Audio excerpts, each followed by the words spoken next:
ആരും കൊളുത്തിയിട്ടില്ല. ആയിരക്കണക്കിന് വെളുത്ത പെണ്ണുങ്ങളുണ്ടാ ഈ നാട്ടില്. വിഷമിക്കാതിരി, ക്ഷമ വേണം.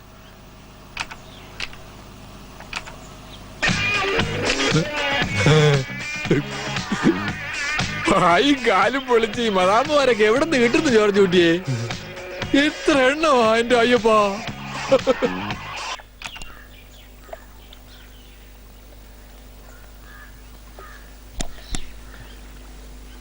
എന്റെ വീടാ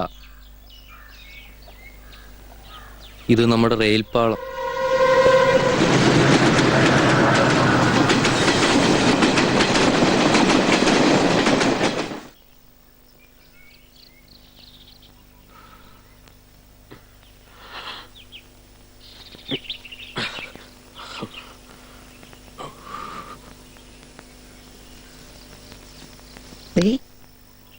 ഒരു രഹസ്യം. എന്നോട് ഒത്തിരി സ്നേഹം വരുമ്പോഴും എനിക്ക് അദ്ദേഹത്തോട് പിടിവിട്ടു പോകുന്ന സന്തോഷം തോന്നുമ്പോഴുവാ എന്നെ കൊണ്ട് ഇതൊക്കെ ചെയ്യിക്കുന്നെ. മോളെ ജയസൂട്ടിയേ, ആ മൊന്തയിൽ ഇച്ചിരി വെള്ളോ ഒരു തോർത്തോ ഇഞ്ഞെടുത്തോണ്ട് വാ.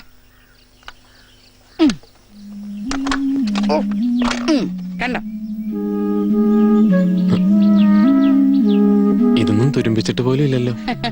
അതെങ്ങനെ തുരുമ്പിക്കാനാ? എന്റെ ഈ മനസ്സിൽ പൊതിഞ്ഞു വെച്ചിരിക്കുമല്ലോ ഇക്കാലം മുഴുവനും, സ്നേഹത്തിൽ പൊതിഞ്ഞ്. ആ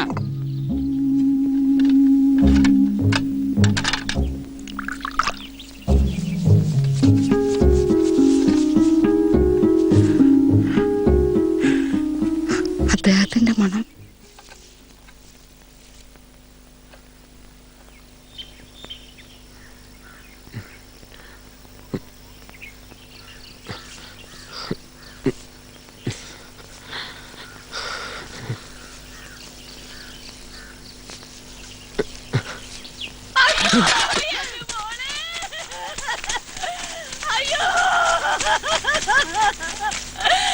എന്റെ മക്കളെ, അയ്യോ അയ്യോ, എന്റെ അച്ഛ, അയ്യോ എന്റെ മോളെ, എന്റെ മോളെ, നമ്മുടെ കടമെല്ലാം തീരുവേ അച്ഛ. ഈ പണം ഇനി എന്തിനാ? ചേച്ചി ചേച്ചി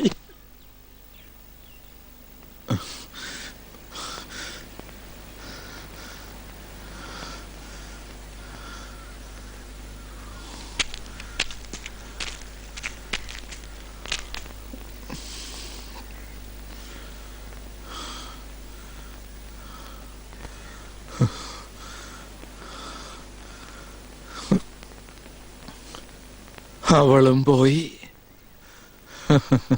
നന്നായി.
കടം വാങ്ങി പണക്കാരനാവും മനസാക്ഷിയില്ലാത്തവൻ.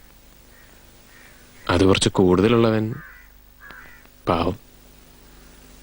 കടം വീട്ടാനാവാത്ത ദുഃഖത്തിൽ തന്റെ ജീവൻ ഭൂമിക്ക് നഷ്ടപ്പെടുത്തുന്നു. എനിക്കങ്ങ് മനസ്സിലായില്ല കേട്ടോ, ഒന്ന് തെളിച്ചു പറയോ? മനസാക്ഷി ഇല്ലാത്തവൻ പണക്കാരനാവും, മനസാക്ഷി ഉള്ളവൻ കടക്കാരനും.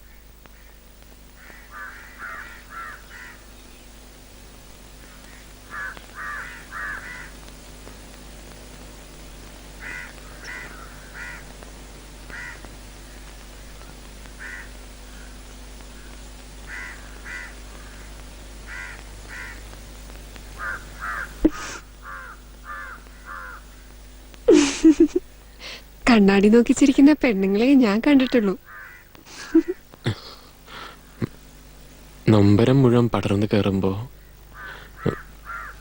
കനച്ചു നീറുമ്പോ മനം കാട്ടിത്തരുന്ന, വഴി കാട്ടിത്തരുന്ന എന്റെ സ്വാർത്ഥതയത്. നിന്റെ അച്ഛൻ നമ്പൂരി വന്നോടി മോളെ? എന്റെ നമ്പൂരി നല്ല മനുഷ്യനായിരുന്നു. ഞാൻ ഇവിടെ ഇങ്ങനെ അന്തർജനമായിട്ട് കഴിയണം എന്നുള്ള ഒറ്റ സാഠ്യം മാത്രം. നിനക്ക് അന്തർജനം എന്ന് വെച്ചാൽ എന്തുവാന്നറിയാവോ? ആ കത്തമ്മ, ഉള്ളിന്റെ ഉള്ളിലേക്ക് എത്തി നിൽക്കുന്ന, ഒളിച്ചു നിൽക്കുന്ന സ്ത്രീ. നമ്പൂരിക്ക് വെച്ച് വിളമ്പുന്ന നമ്പൂരി സ്ത്രീ. ഞാനതായിരുന്നേ അദ്ദേഹത്തിന്. എന്റെ ഏട്ടനൊഴികെ ബന്ധുക്കളെല്ലാം പരലോകപ്രാപ്തരായി. ഞാനും എന്റെ മോളും ഒറ്റയ്ക്കായി. എന്റെ നമ്പൂരിയെ കാണാതെയും പോയി. എന്റെ തലയുടെ താളം തെറ്റിയത് കൊണ്ടാ എന്റെ നമ്പൂരി എന്നെ ഇട്ടേച്ച് പോയത്. പോട്ടെ, പോയത് പോട്ടെ. നീയും ഇട്ടേച്ച് പോവോ? ആ പാച്ചന്റെ അളിയൻ കടങ്കേറി ചത്തു. കൂട്ടത്തിലെ പാവം മോളെയും കൊന്നു. കേട്ടു കേട്ടു. കേക്കാതിരുന്നാ മതിയായിരുന്നു. പരമ പോക്കർത്തരമല്ലയോ അവൻ ചെയ്തത്. എനിക്കങ്ങോട്ട് സ്വാഗതിപ്പിക്കാൻ ഒക്കുന്നില്ല ഉണ്ണി. പണ്ടൊക്കെ നെല്ലും പതിരും ഭൂമിയൊക്കെ ജന്മിമാര് പത്തായത്തി പൂട്ടിയിടുന്ന കാലത്തെ കർഷകർ ഇമ്മാതിരി മണ്ടത്തരമൊന്നും കാണിച്ചിരുന്നില്ല. കഷ്ടം. എന്റെ കുട്ടിക്കാലത്തെ കർഷകര് കമ്മ്യൂണിസ്റ്റിൽ ചേരുമായിരുന്നു. ഇപ്പൊ വന്ന് വന്ന് എത്രയെത്ര നിറങ്ങളുള്ള കൊടികളാണെന്നോ. ഒന്നിന്റെ അർത്ഥം എന്റെ തലയിൽ ഉദിക്കാതായി.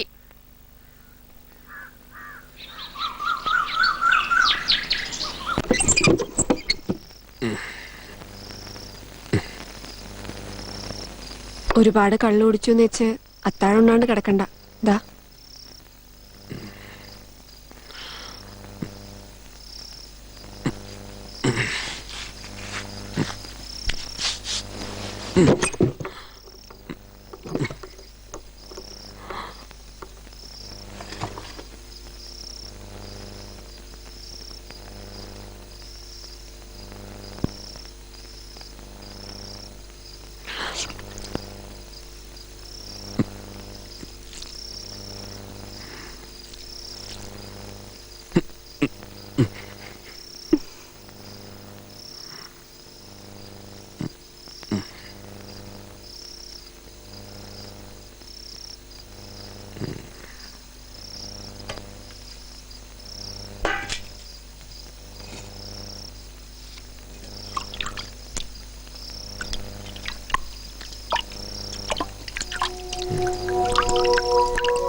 അയ്യോ, ശോ.